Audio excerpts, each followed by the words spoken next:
Hi everyone, thanks for stopping by again. So today I'm going to show you how to upgrade from this style truss rod that's already in your neck, in your mandolin or mandola. In this case is a mandola, and how to upgrade it with carbon fiber truss rod like this one. So first things first, I won't be removing the fretboard because in my case the fretboard is not glued on, but there's a lot of videos out there you can see how to remove the fretboard to access your truss rod. The reason why I'm changing this truss rod in the mandola is because there was an issue with my templates, and I'm going to show you what I mean. So I usually get in the comment section comments like you make it look so easy, and it's very calming to watch you work in the shop, and comments like that. So a little disclaimer, this is not one of those videos. Today is going to be a bit of a nail biter one. The reason being is I have to go back to the beginning when I created the templates where I made a mistake. So I do have an issue, well, not anymore because I fixed it at this point, but I used to have an issue which was related to when I created the template here for the neck. So I went back on the drawings to try to figure out why I had an issue, and it turns out that here I have a 2-degree discrepancy. So that means that my angle here is 2 degrees too much this way, which in turn, like some of you might say, well, it's just 2 degrees, what big deal is that? What that does is that it on 2 degrees on this face is not much, but on the whole length here, it increases exponentially as you go further. So the string are getting too high on top of the body. And I'm going to show you what I mean on this instrument. So this is an A-style mandolin that I started, and this is a neck blank. So you have the same angle here, and then the angle is referenced to a 90-degree off the body, which creates the proper angle for the string to have the proper break angle on the bridge.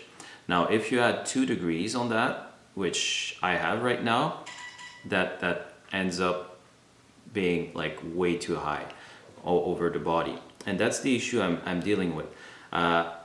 With that being said, I also have an issue with the height because it pushes everything up. So my height here on the mandola was too high, so I had to basically remove height here but nothing at the end. So that the first part of the video will be how to fix that. And then I was looking at my straight edge here, and I noticed that I was not even touching the bridge at this point, and I'm still having the fretboard to put on there. So what I did was go back on the drawings and stuff and look at my templates, and turned out that the neck template that I made has a 2-degree angle difference. So 2 degrees starts to nothing here, and then it amplifies as it goes away. So I need to drop that down by 2 degrees, which is about like 3 to 4 mil at this section. So I made a straight guide for my router here. That's gonna go from nothing. So down here it's not gonna remove anything by the peg head, and then it's gonna remove up to 4 mil at the base here, which is gonna bring the whole thing down, which is gonna allow me to have the proper break angle on the mandola. So I propped up the mandola on an angle so I would be able to compensate. This here is straight and this is at a 2-degree angle, so I'll be able to go from nothing at this section here, so nothing removed here, and then moving on this way.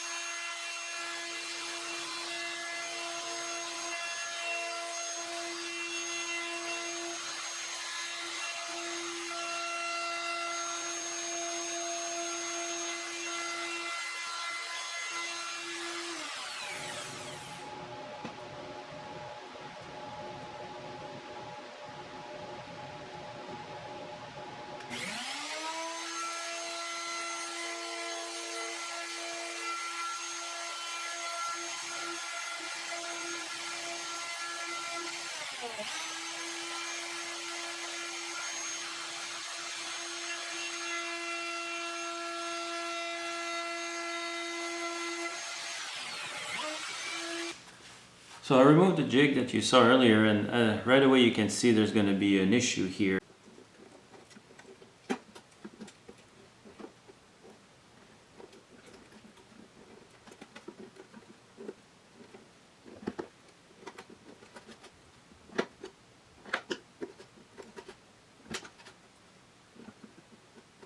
So at this point I'm going to cut it, and then because it's just a curve, I should be able to take it out this way, pulling from the nut cavity.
There we go.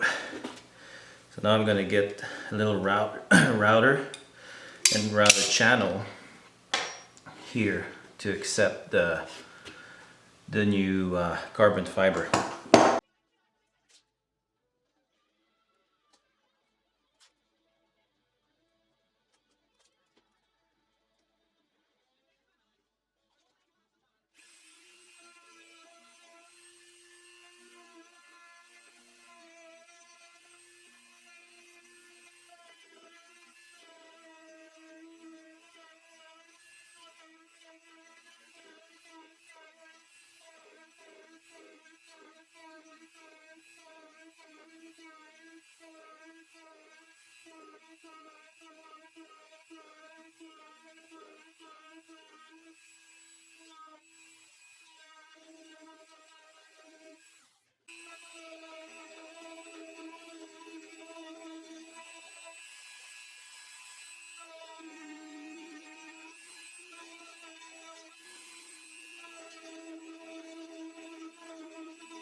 So I reached the point where I have the sleeve for the truss rod. So what that does is it prevents the truss rod to being stuck from the glue. So it's basically, you can do whatever kind of wrapping. This is a straw that I use when I insert it in it, and then so that means that I went far enough for most of the distance here.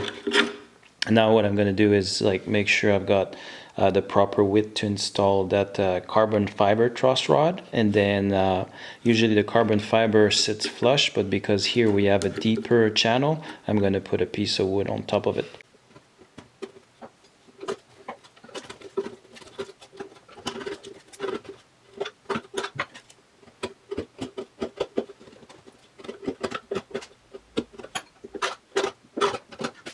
So as you can see, now the truss rod has a snug fit. So that's the carbon fiber. It's 3/16 wide by a 1/4 inch thick, and that's going to go all the way at the bottom. And then I'm going to clean up in this section here, and then it's going to protrude all the way, and then we're going to fill that up with epoxy when we do the glue up.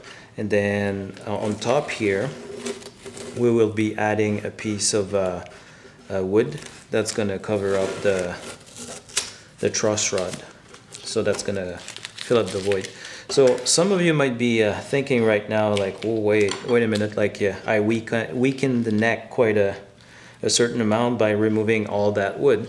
You have to remember that once before we put this kind of truss rod in, we need to remove, that's the actual channel that was in it, and then we have to put a wood filler in this section and a wood filler on top here, this section, to allow this thing to fit in there with the proper angle.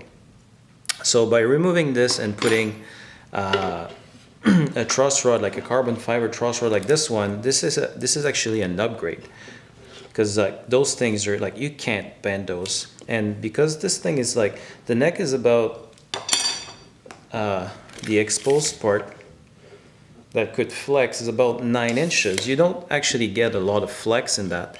So let's say maybe like a 16th, if that. So by adding this like that, you make sure that the neck will never ever move, and then that the vibration of the whole neck will actually transfer into the body.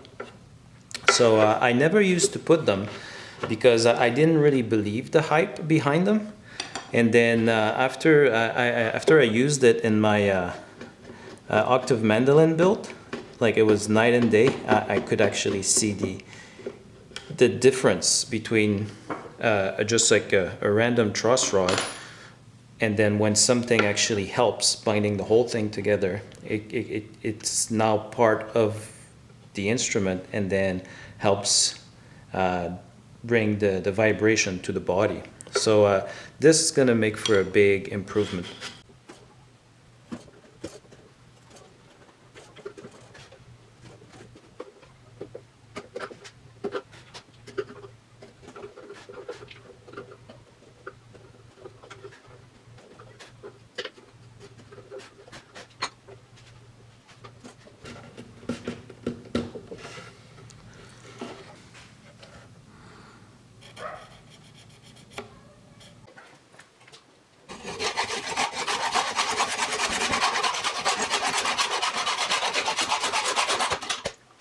So as you can see, I prepped the surface, so I left exposed only the parts that the epoxy are going to be in touch with.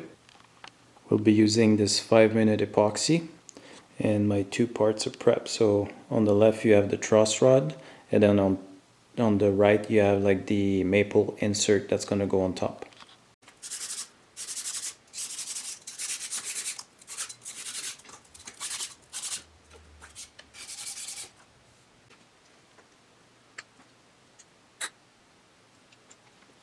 So while recording the glue up, my video card ended up being full. So after you see me put the wood strip, the maple strip, that's where my card was full. And I had only a 5-minute time frame with the epoxy, so I couldn't really do anything about it. But basically what you're missing is the fact that I used clamps to clamp the wood strip down. That created a lot of squeeze out, which I cleaned up right away. And then once that was cleaned up, I removed the clamps to be able to remove all the tape before the epoxy was dry or cured, and then reinstall the clamps after that. And then I let it dry for overnight, because it was getting pretty late anyway.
So I hope this was interesting to you guys, and you actually found the information in the video useful. This is by far the hardest type of truss rod to remove, because a dual action truss rod would be sitting right on top, so you would just have to pry it out.